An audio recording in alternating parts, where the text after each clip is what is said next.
ফিরে আসা কবিতার হাত ধরে। কথা ও কবিতা এইরকম একটা জমজমাট আড্ডা, এবং আপনারা যদি আসতে চান তাহলে ঝটপট যোগাযোগ করুন 9433531731 এই নম্বরে। কবিতায় বেঁচে থাকা, কবিতায় আনন্দ, কবিতায় আরও কত কী। আর এইরকমই একজন মানুষ যিনি আমাদের সঙ্গে রয়েছেন, চন্দনদা, যিনি অন্যরকম প্রফেশন, কিন্তু কবিতার প্রতি ভালো লাগা।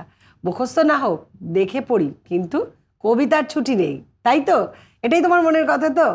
তো আমি বলে দিলাম, কারণ দাদাকে যেহেতু এর আগেও আমরা পেয়েছি, সেই জন্য মনের কথাটা আমি দাদার হয়ে বলে দিলাম আপনাদের। তো দাদা এবারে কি শোনাবে? আমি রবীন্দ্রনাথ ঠাকুর নজরুলকে যে চিঠিটা লিখেছিলেন সেই চিঠিটা আমি পড়ছি এখন। অনেক দিন পরে তোমার সাড়া পেয়ে মন খুব খুশি হলো।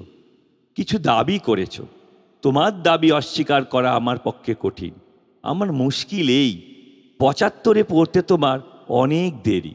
সেই কারণেই আমার শীর্ণ শক্তি এবং জীর্ণ দেহের পরে তোমার কোনো দরদ নেই।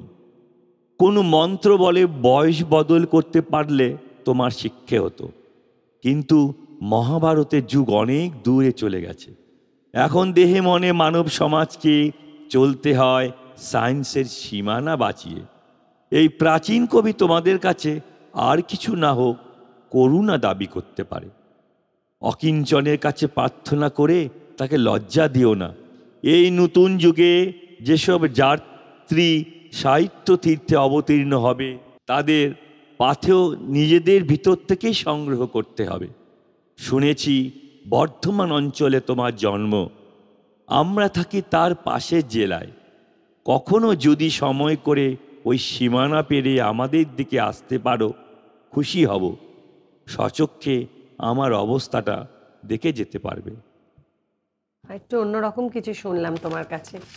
আমরা তো সবসময় কি বলি, মানে এটা তো একটা চিঠি, তাই তো? তুমি সেটা শোনালে আমাদের পড়ে, একটা অন্যরকম অনুভূতি নিয়ে।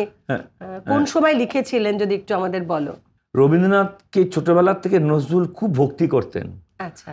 এবং উনি ছোটবেলায় ওনার যে বই নিয়ে ঘুরে ঘুরে ঘুরতেন ব্যাগের মধ্যে, রবীন্দ্রনাথের বই, ছোটবেলার থেকে।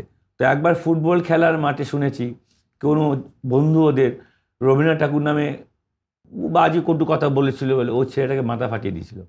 মানে নজরুল এত রবীন্দ্রনাথকে ভালোবাসত। তো সেই আর কি, দুজনের মধ্যে খুব মিল ছিল। দুজন, কারণ অবশ্যই মিল থাকবে, তার কারণ দুজনই মহাপুরুষ। কারণ সাধারণত যে কোনো মহাপুরুষ কি করে, যে কোনো মহাপুরুষ আগমনকে স্বাগত জানায়, কেমন জানে একজন মহাপুরুষ হওয়া কত কঠিন, সহজ জিনিস না, দুর্লভ। সেই জন্য যে কোনো মহাপুরুষ আরেকজন মহাপুরুষকে আমন্ত্রণ জানায়।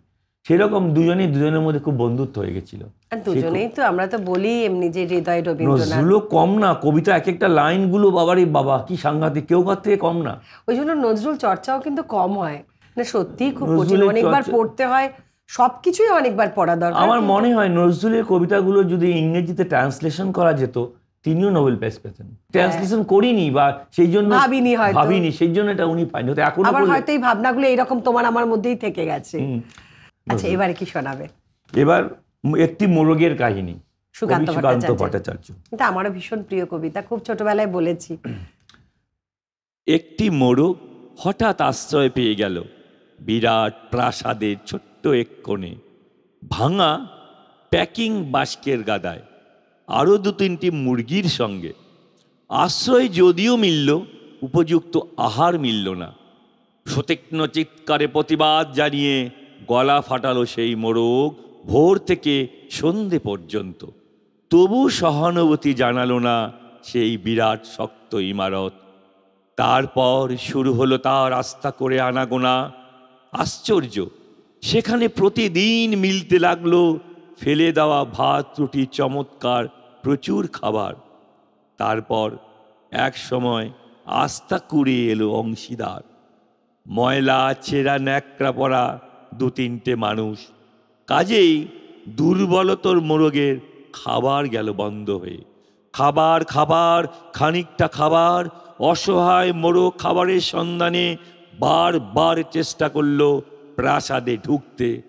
প্রত্যেকবারই তারা খেলে প্রচণ্ড। ছোট্ট মোরগ ঘাড় উঁচু করে স্বপ্ন দেখে প্রাসাদের ভিতর রাশি রাশি খাবার। তারপর সত্যিই সে একদিন প্রাসাদে ঢুকতে পেল, একেবারে সোজা চলে এলো ধপধপে সাদা দামি কাপড়ে ঢাকা খাবার টেবিলে। অবশ্য খাবার খেতে নয়, খাবার হিসেবে।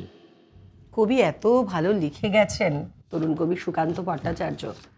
মানে তার প্রত্যেকটি কবিতা এত কম বয়সে এত মানে সাংঘাতিক লেখা, এত কলমের জোর, মানে ভাবাই যায় না। আমরা যত পড়ি সুকান্ত ভট্টাচার্যের কবিতাও আমাদের চর্চা অনেক কম হয়। যাই হোক, এইরকম আড্ডায় আবার আসছি। আপাতত একটা ব্রেক, ফিরে আসছি এক্ষুনি।